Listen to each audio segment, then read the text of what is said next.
Bonjour tout le monde. Croyez-vous à votre inconscient? À tout ce qui peut créer pour vous aider à comprendre parfois des situations, des événements. Pensez-vous que ce soit très utile ou nécessaire d'analyser tout ce qui en ressort quand vous le questionnez pour différencier le vrai du faux? Mais ma dernière vidéo parlait du placebo parce que le placebo, c'était un effet totalement imaginé, mais qui engendre des effets physiologiques très concrets. Et même si c'était très technique, je crois en tout cas, ça se voulait plus une introduction à trois choses. À la compréhension de la notion des capacités immenses de l'imaginaire à induire des effets intérieurs, des états intérieurs, à réaliser aussi toute l'importance de ces effets-là dans le contexte de l'accompagnement, vraiment juste dans le contexte de l'accompagnement que je parle aujourd'hui, la possibilité d'évolution de chacun, des changements que ça peut installer à l'intérieur de soi. Et troisièmement, ça sert aussi à l'introduction de ma prochaine vidéo qui va parler d'une technique totalement imaginée, mais qui peut apporter des états intérieurs afin d'expérimenter les solutions qui sont sorties pendant la séance comme telle. J'ai hâte de vous en parler. En PNL et en hypnose, c'est ce qui est utile le plus important. C'est la prise de conscience qui amène à faire pour mener vers une meilleure continuité.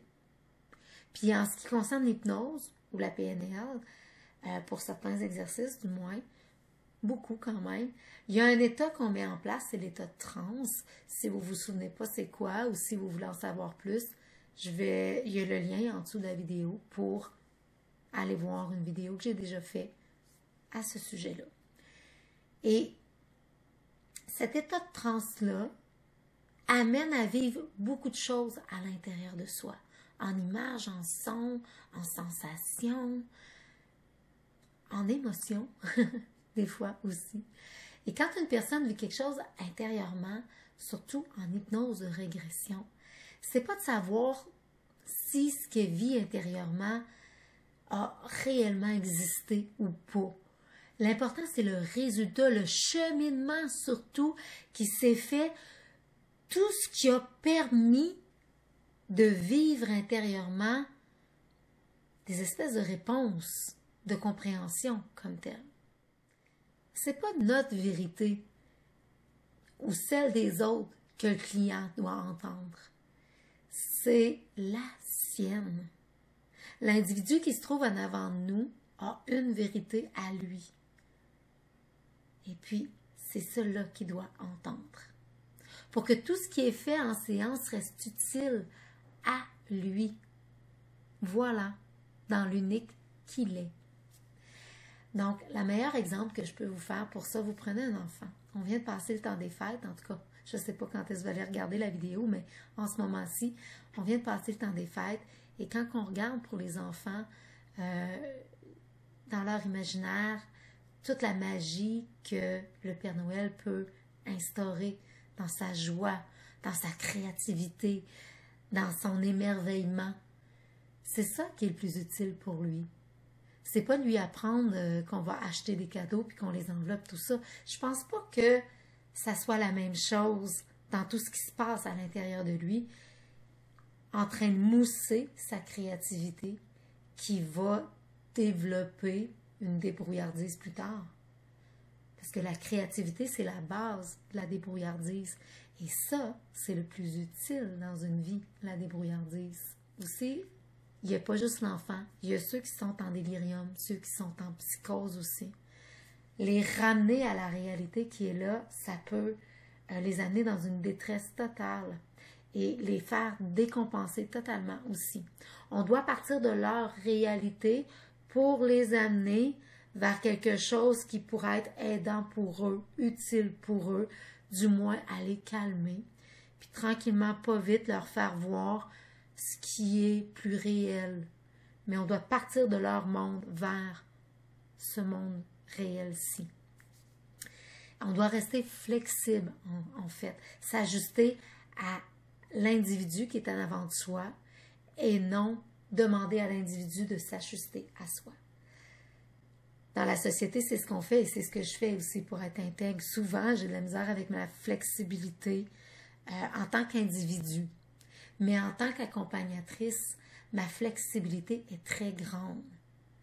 Et j'ai un client à un moment donné aussi qui arrive ici. Je savais que c'était une espèce d'hypnose de régression qu'il fallait faire pour lui parce que on devait aller voir avec ses aïeuls et avec d'autres vies peut-être ce qui s'était passé, qu'est-ce qu'il y avait dans ses mémoires à lui. Et quand je lui parlais de vie antérieure, c'était barré. Il n'adhérait pas du tout à ça.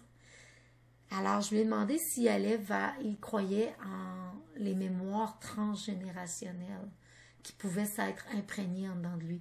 Et ça, il y croyait.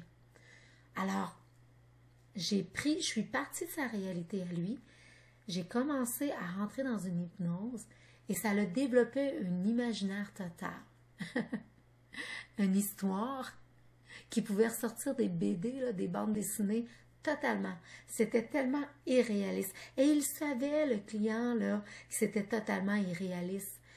Mais tous les effets que ça lui procurait en dedans, c'était tellement concret. C'était tellement réaliste à l'intérieur de lui. C'est ça qui était le plus utile.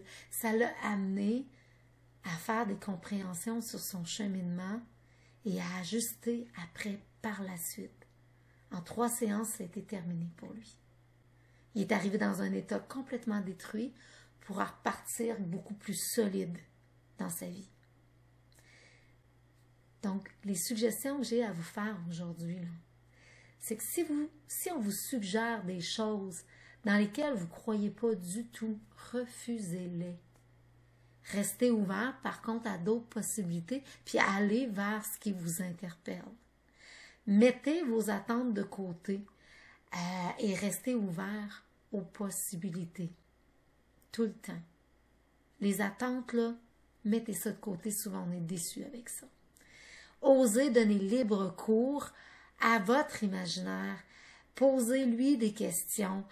Accueillez les informations qui ont du sens pour vous, qui en ressortent.